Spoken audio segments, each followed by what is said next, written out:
దేవాలయం. ఇవి ఇప్పుడు అన్నీ శిథిలావస్థలో చేరుకున్నాయి. చూడండి ఎట్లున్నాయి.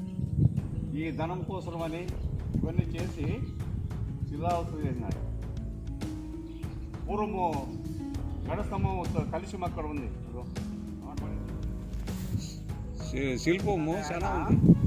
ఈ బావిని తొలగించినాడు.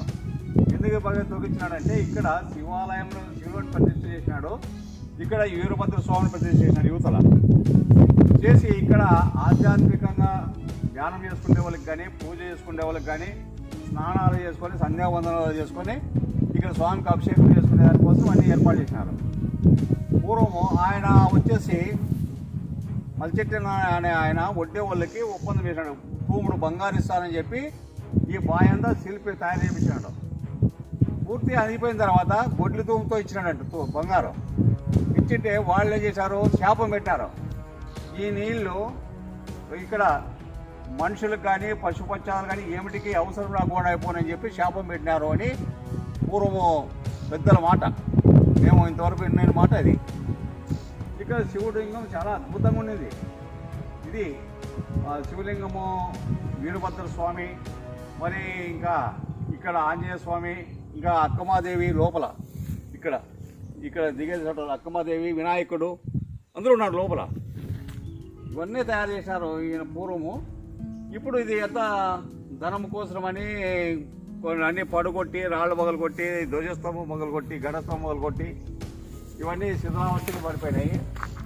ఈ పురావస్తు శాఖ వాళ్ళు ఎవరు చెవులకు వేసుకోవడం లేదు. ఎంతోమంది ఎన్నోసార్లు మేము కేసులు ఇది పేపర్లకు ఇచ్చినాము, వీడియోలకు ఇచ్చినాము, అయినా ఎవరు పట్టించుకోవడం లేదు. ఇంకా అందుకని ఇంకా మేము ఇంకా ఊరికి అయిపోయినాము, ఇంటికి ఇంకేం చేయలేక. ఇది పరిస్థితి.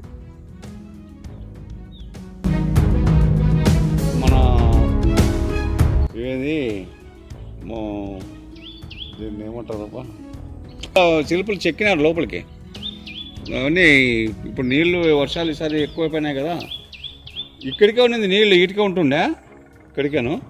ఈసారి ఎక్కువై వర్షాలు బావి అంతా నిండిపోయి అంతా ఎక్కువ వచ్చేస్తున్నాయి.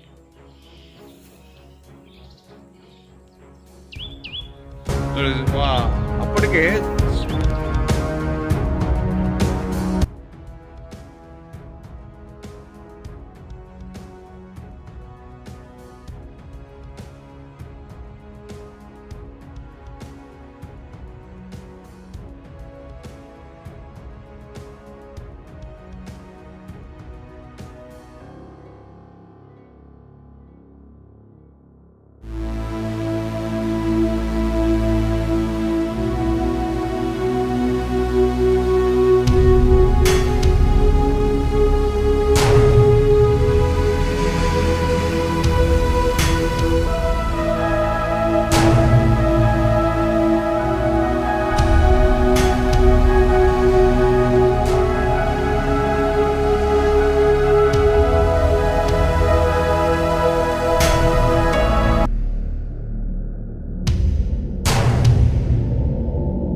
ఏంటంటే బండ లోపల నలుపుంది ఇల్లు లోపల.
ఇట్లే లోపల కింద నుంచి ఉంది బండ వరకు ఉంది ఇట్లే లోపల.